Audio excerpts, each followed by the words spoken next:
Okay, so finally got round to watching Mission Impossible Dead Reckoning because it's no longer part one, right?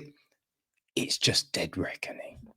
So, yet again, Christopher McQuarrie is back directing. He co wrote the film with Erik Jendresen. Um, it is produced by McQuarrie, along with Tom Cruise. Right, it's executive produced by Susan E. Novick, Don Granger, Tommy Gormley, Dana Goldberg, David Ellison, and Chris Brook. It is co-produced by Marco Valerio Pugini, associate produced by Gina Halas, and line produced by Per Henry Borsch. Lorne Balfe handles the music, Fraser Taggart cinematography, Eddie Hamilton edits the piece, Mindy Marin was on casting, Gary Freeman production design, David Alday, Ian Bunting, Anthony Caron DeLeon, Gavin Fitch, Phil Sims, Dave Weir, and Cecilia Van Straten were art direction. Set decoration is Raffaella Giaventi. Jill Taylor handled costume design. So the cast. Well, Tom Cruise is back as Ethan Hawke. Right. Grace is played by Haley Atwell. Benji Dunn is Simon Pegg. Luther Stickle is Ving Rhames. Izili Fust is Rebecca Ferguson. The White Widow is played by Vanessa Kirby. Her henchman partner is Gabrielle, played by Esai Morales. Kitteridge is back, played by Henry Chesney. Paris is played by Pom Clemteef. Right. Briggs is played by Shay Wingham. D-Gas is Greg Tarzan Davis. Zola is played by Frederick Schmidt. Marie is Mariela Garriga. Denlinger is Harry Ells. Who else do we have? India Zulu 254 is Alex James Phelps. That's probably it. Yeah. I mean, there's a load of people up in this, man. There's a load of people. So let's go with what it's about. Ethan Hunt and the IMF team must track down a terrifying new weapon that threatens all of humanity if it falls into the wrong hands. With control of the future and the fate of the world at stake, a deadly race around the globe begins, confronted by a mysterious, all-powerful enemy, the Entity. Ethan is forced to consider that nothing can matter more than the mission, not even the lives of those he cares about the most. I mean, that's not true at all, right? You know, because essentially, on any mission, everyone's at risk, right? Everyone's at risk. But if you don't do something because of that, then man, the mission's always going to fail, right? Supposedly, that's what you would think, right? That's what you would think. Now, McQuarrie has written these films and directed since what, the fifth one? I think that's Ghost Protocol, right? I haven't watched all of these films. I kind of got, but like the second one irritated me because there was too much of the rip off the face, like someone different. You know what I mean? I forget when I went back to them, but yeah, it may have been the fifth film. I went back then, and I mean, this is fine, right? If you love those films, this is probably fine. Like, I did like it. They did a little Hunt for Red October at the beginning because we're on a Russian sub and there was subtitles, but it then went to English, right? Because I think, you establish, okay, these aren't English speaking people. And then you're just like, all right, let's just make it easy. So then they went to it. And I like that's boy, because Russian speak kind of, it's not a slow language. So trying to, do those subtitles, yeah, it wouldn't have been fun.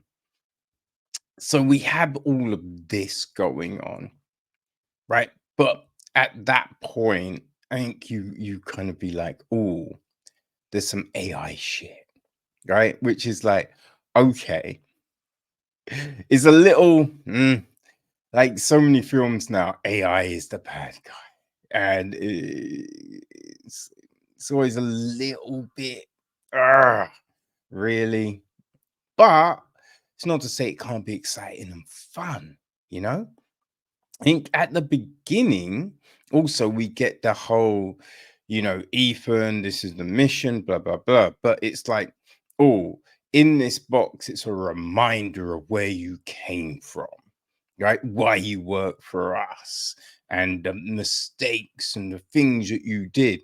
Which, why, right? I mean, I don't know what the reason for that was. You know what I mean? That seemed a little bit odd. Because look, ask him to do a mission, he does the mission. You know what I mean? So it's just like I didn't really. The only reason for the beginning bit seemed so you could bring someone back, right? That was it. There didn't seem any other point of that, which then just makes it a bit forced. You know what I mean? Look, we've got a load of action here, a load of action. This was one of the most expensive films ever made, which really does seem like insane, right? Kind of seems insane. You're just like, whoa, wait, you spent 291 mil on this film? Woo! Why? And you do think a lot of that is these long set pieces, these stunts, right? All the effects that are needed to make these stunts work. Like the car chase. Do we need that car chase? I don't know what, I mean, I guess look, if you like cars and all of that kind of thing, I'm sure it works for you. But story wise, I don't really feel it brings anything, because it's just like, we nearly crashed, but we didn't. We survived this. Look, we've gone down this alleyway. We're going downstairs. How crazy is it needed? I don't know. I don't think it is. Right. And so we have a lot of those scenes, a lot of these things like fighting on top of a train. There's a lot of that, which all fine. But when you think about the characters involved, you know what I mean? You've got a character who's never done this kind of shit before. Never done it before. So you think, okay, standing on top of a moving thing, not the easiest. not the fucking easiest, right? I've never stood on a moving train, people, but I just remember being on top of a ferry, right? On a ferry. So, you know, like it's not, I don't think it's too crazy, but there was a storm. And so it's moving about and people are all over the place. That's a ferry. So what do you think a fucking moving high-speed train would be like? So you got the fighting on top, the throwing, the kicking, the dodging punches, just all of this kind of jam. Yeah, that's difficult. That's pretty impossible, really. Now, have a newbie do it. That's not happening. It's just not happening, right? You're just thinking, come on now, that's crazy. People gonna be dead, right? So you've got a lot of that. Just the whole thing about, oh, some people might die, and oh, who can I protect, and blah blah blah. There's there's something that goes down, right? And this person is constantly stealing. Constantly. Like at one point they leave Ethan for dead. Actually, a couple of times. Right? A couple of times. Even though he has saved them, right? Saved them. Showed he's there to try and protect them, get them out of trouble. And the other people are not. So it's just like, okay, so why would you constantly be trusting this person when you know they're a liability, right? There's just things like that in the film that don't necessarily make any sense if you're on this high mission. You know what I mean? Like, look, the world's at stake, and you keep on trying to help this person who is just an idiot, right? An inexperienced idiot who keeps, for whatever reason, doing things to put themselves in peril. And you're just baffled, right? You're fighting against AI. You know, right, they can fuck with the computers and all of this kind of jam. But you still do things where you're just like, okay, so AI could take over with this. Right. So there's a lot of things story-wise, which you just think this doesn't necessarily make sense for these people in this situation. Right. It is, oh, what, 2 hours and 40 something minutes. So it's a long film. It's a long film, and you just feel it didn't necessarily need to be this long. There's a load of stuff that does this need to be here, right? But you got all of these people chasing him, the police, you know, the police and all of that, and it's just, it you want to enjoy it, right? You want to enjoy it. I think a good action film is great. And also where you don't have to think too much. You can throw it on, you know what I mean? And just immerse yourself in this craziness. And it doesn't have to be realistic necessarily. But when you keep on doing things that make no sense, right? Or when you think about the predicament people are in, you're just like, wait, why would you do that? Why would you do that thing? Right? It does then start to get just a bit frustrating.